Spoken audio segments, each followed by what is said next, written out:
Tapi alhamdulillah dari semua itu surat Tabarak ku kalah mbek Qul huwallahu ahad. Jadi ini nikmat terbesar kita. Karena enggak perlu Tabarak, saiki porsi ini diturunkan jadi apa? Qul. Makanya banyak tarawih main apa? Qul. Itu bukan cari cepet, itu dalile musalsal ila Rasulillah sallallahu alaihi wasallam. Jadi ada sahabat itu kalau ngimami main kulhu. Di Indonesia masih mendingan kulhunya rakaat kedua ya. Itu enggak sahabat ini rakaat pertama ya kulhu, kedua ya kulhu. Masih mendingan di Indonesia dipakai selingan rakaat kedua. Singkat cerita sahabat yang makmum ini lama-lama mangkel, matur ya Rasulullah, ini orang yang kau pasrai jadi imam itu sering main kulhu. Akhirnya Nabi memanggil, ya fulan, kenapa kamu suka baca kulhu? Li'annaha sifatur rahman, karena dalam surat kulhu itu semuanya menerangkan sifatnya Allah Ta'ala. Maka saya suka itu. Nabi saat itu juga dapat wahyu, ya Muhammad kasih tahu orang itu, inni uhibbu, saya suka dia karena dia suka kulhu. Nah, itu aja hafalkan itu. Jadi itu riwayat yang lebih menggembirakan itu. Jadi tidak usah Tabarak, cukup apa? Kulhu. Dan itu lebih mutawatir. Makanya kalau legenda dunia kiai itu kan ini ada cucunya Sayyidina Ali. Tuh, siapa yang bisa khatam Quran sekian menit, yang menang Sayyidina Ali ya, karena baca kulhu sampai 3 kali. Yang dianggap takdilul Quran, sudah sama dengan baca Quran. Jadi ini ijazah terakhir, ini jadi porsinya tambah turun. Saya itu suka. Saya itu punya banyak penggemar lah di Jogja, di Jakarta. Memang agama ini harus mudah. Saya itu kalau baca kulhu itu sampai nangis. Nangis saya bukan karena faham atau haru, itu enggak. Sebaik itu Allah. Masa gara-gara hafal kulhu, main kulhu dicintainya? Ya karena memang Allah itu benar-benar zat yang baik. Makanya saya punya teman itu kurang ajarnya Masya Allah. Kalau tes ditanya rukun Islam berapa, nawakidul wudhu berapa, muftitatus sholat berapa, semuanya dijawab la ilaha illallah. Terakhir ditulis kafir Pak, sama nyalano iki. Nyalano la ilaha illallah kafir apa enggak? Gurunya bingung kan akhir. Di ek iku la ilaha illallah kok di ek. Akhirnya bocah diceluk, "Cung maksudem piye? Mun sampean wani ngek Pak, kafir Pak." Akhirnya sudahno ribet-ribet. Pertanyaan apa tuh? Ma muftilatus sholat ya la ilaha illallah. Nah gitu wudu ya. Tapi jangan tiru dulu. Lah gurune kok pengen kawani kafir. Siapa yang berani ngek la ilaha illallah? Ya ana menas sing beli. Angin belinge itu disurati wong tuane. Kalau nu mondok sarang era kuno, dadi ijek lugu wong.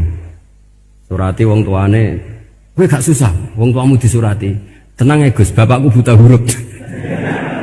Jadi wis disurati, gak ngefek wong bapaknya buta huruf. Nah, di Islam, saya ulang lagi di Islam.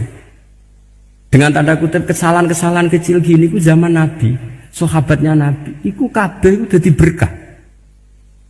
Makanya enggak ada ilmu sebarokah kayak zaman Nabi. Wong goblok wae jadi berkah. Sampai Nabi ngendikan aksaru ahlil jannah al-buyu, akeh-akeh penduduk swarga iku wong goblok. Mergo wong goblok iku piye? Apa dimangkeli iku ya gaweane pangeran. Nabi itu pernah disomasi wong goblok.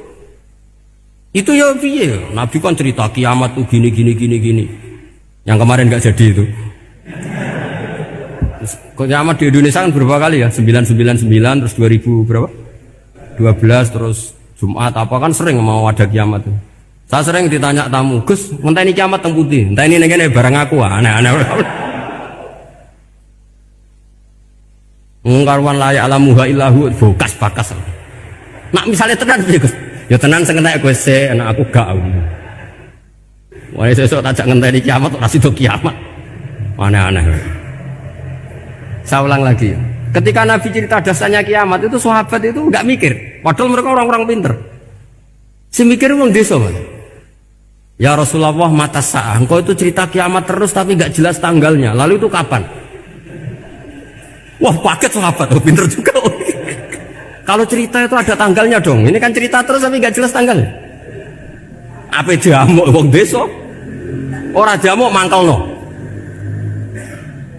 Nabi meneruskan tentang ahwalil kiamah, masih nerangkan ahwalil kiamah. Dibaleni lagi. Ya Rasulullah, mata sa'ah. Lalu kiamat itu kapan? Ini kalau ijazai, jadi bodoh tapi untuk ridhanya Allah Ta'ala pun. Kalau lah kadang jadi pinter ben nyesal. Ribet. Kongkonan kongkon Pak Najib barang ini akhirnya gara-gara pinter. Padahal kok ya wong bodoh lah mlebu swarga, ribet kan? Direwangi dadi wong alim, sebelum kok wong bodone ya melok mlebu swarga.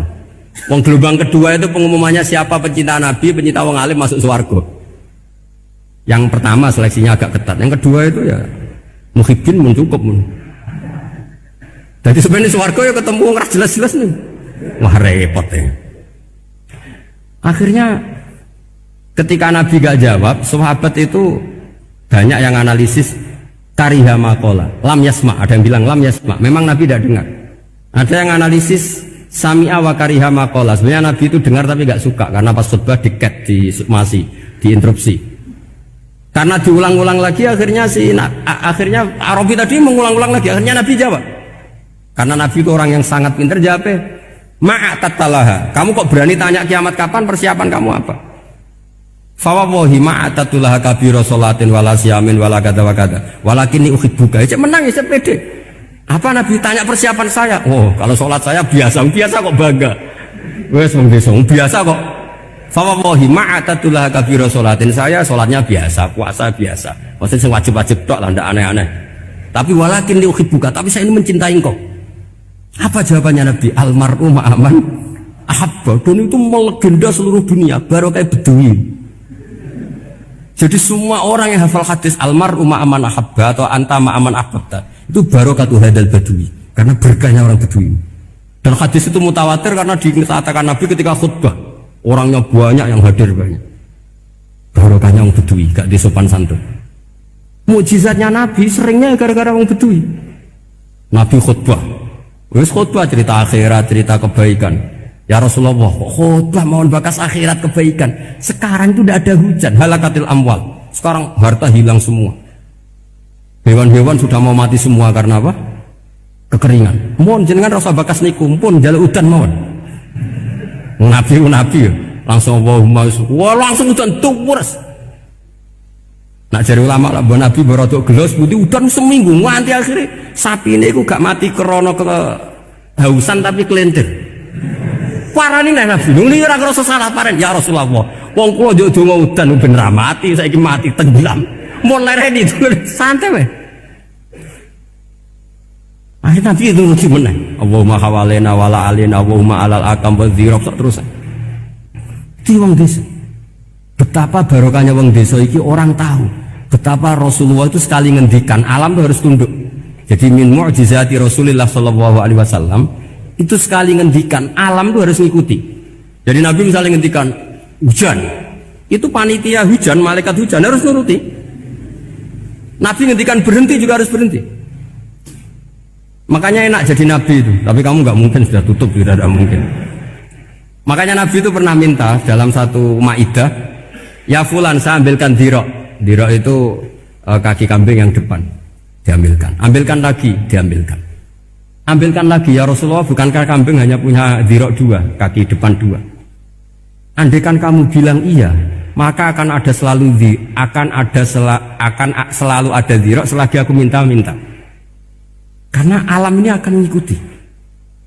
Jadi Nabi misalnya mau dahar gitu ya, kok Nabi ngendikan ya Jabir ini jangan kamu entas, yang entas harus saya. Ini cukup untuk makan orang banyak. Nabi sekali ngendikan cukup. Nasi ini punya konstitusi, harus cukup. Karena Nabi ngendikan cukup. Itu hebatnya Nabi. Beliau punya spesial. Alam ini harus nurut sama beliau. Makanya disebut wadhabtu wal ghazala yasyadani laka birrisalah. Semuanya itu harus tunduk. Nah, akhirnya syafaat-syafaatnya Nabi itu gara-gara desa-desa. Saya itu pengagum wong bodoh ya, termasuk hadisul Arabi tadi. Ada orang desa tanya, ya Rasulullah nanti kalau saya mati itu yang ngisap siapa ya? Allah ya. Wah bagus lah, terus mulai. Barang mulai, abe buya Nabi iya karpe, dipanggil lagi. Ya Arabi kenapa kamu tertawa-tawa terus pulang? Ya baguslah kalau yang ngisap Allah. Selama ini hubungan sama Allah saya baik-baik saja. Tapi Nabi muji faquh hadzal Arabi.